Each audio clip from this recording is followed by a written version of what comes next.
বিসমিল্লাহির রহমানির রহিম। আসসালামু আলাইকুম। আমি জান্নাত, ওয়েলকাম টু মাই চ্যানেল। কেমন আছো তোমরা সবাই? আশা করি খুব ভালো আছো। আলহামদুলিল্লাহ আমিও ভালো আছি। বন্ধুরা, আমি এখন রান্না করব মিষ্টি কুমড়া দিয়ে আর এই যে পোয়া মাছ দিয়ে।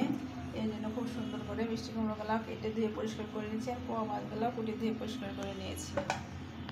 এখন আমি মাছগুলা ভেজে নেব খুব সুন্দর মতো।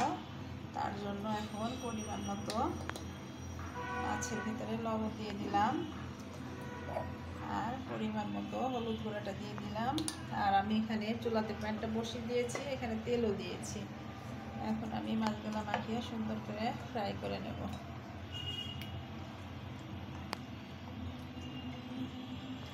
তেলটা গরম হয়ে গেছে,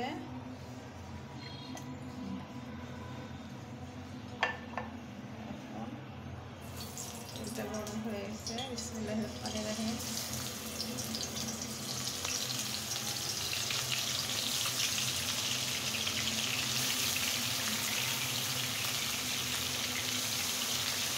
আমি একবারে সব দিয়ে দিলাম। এখন আমি খুব সুন্দর করে এটা ফ্রাই করে নেব। আমার মাছটা ফ্রাই করা হয়ে গেছে, আমি উঠিয়ে নিচ্ছি।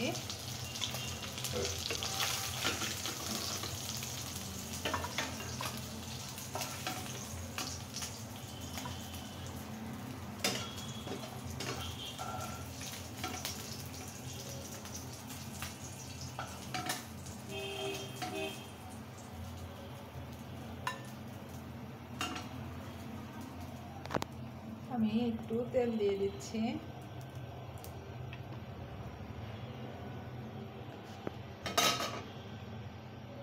কিছুটা আস্ত জিরা দিয়ে দিচ্ছি।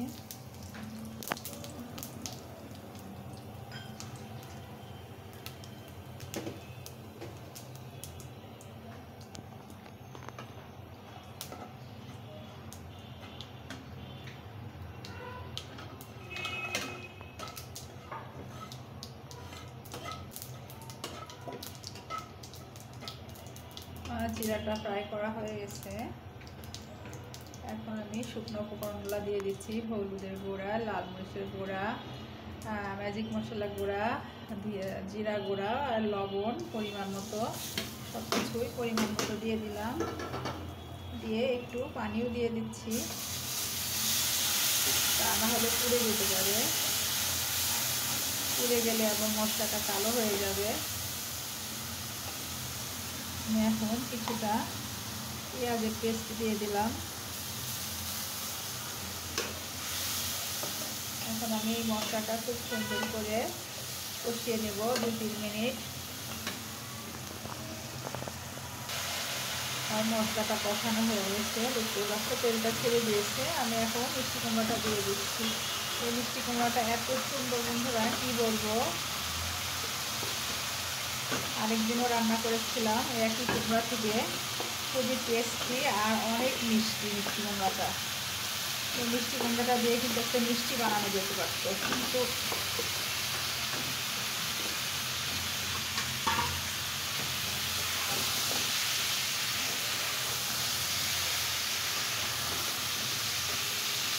এখন আমি এটাকে ঢেকে দেবো কিছু সময়ের জন্য।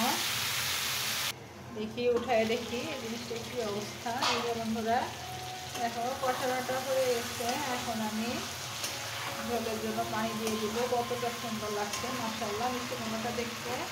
আর আমি ঝোলের জন্য একটু গরম পানি বসিয়ে দিয়েছিলাম অন্য চুলাতে। এখন এটাকে আমি আবারও ঢেকে দেব, ঢেকে মাছটা দিয়ে দেব। মাশাআল্লাহ দেখো বন্ধুরা, দেখতে কতটা লোভনীয় লাগছে মিষ্টি কুমড়াটা। এত সুন্দর, এত সুন্দর, মানে আসলে কিছু বলার নাই। যেমন সুন্দর কালার আর তেমন মিষ্টি খেতে, কি বলবো। আমি এখন মাছগুলা দিয়ে দিচ্ছি উপর থেকে।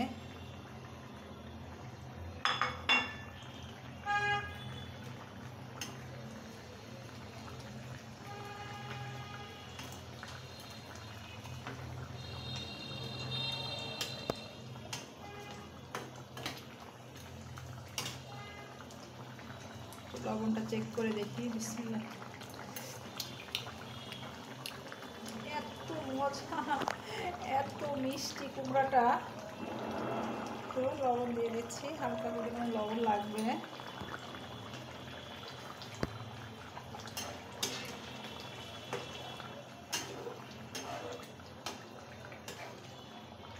আমি এটা আবারও ঢেকে দিচ্ছি 5 মিনিটের জন্য, তারপর দিচ্ছি।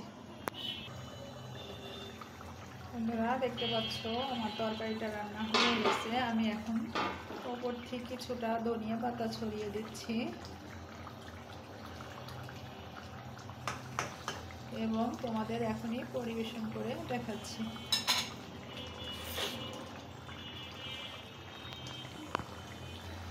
বন্ধুরা আমার ভিডিও যদি তোমাদের ভালো লেগে থাকে অবশ্যই লাইক কমেন্ট শেয়ার করে দিও, আর পাশে থাকা বেল আইকনটা অবশ্যই প্রেস করে দিও। তাহলে কি হবে, যখনই নিত্য নতুন ভিডিও আপলোড করবো আমি সাথে সাথে নোটিফিকেশন চলে যাবে তোমাদের কাছে। সবাই ভালো থাকো, সুস্থ থাকো। আসসালামু আলাইকুম, আল্লাহ হাফিজ।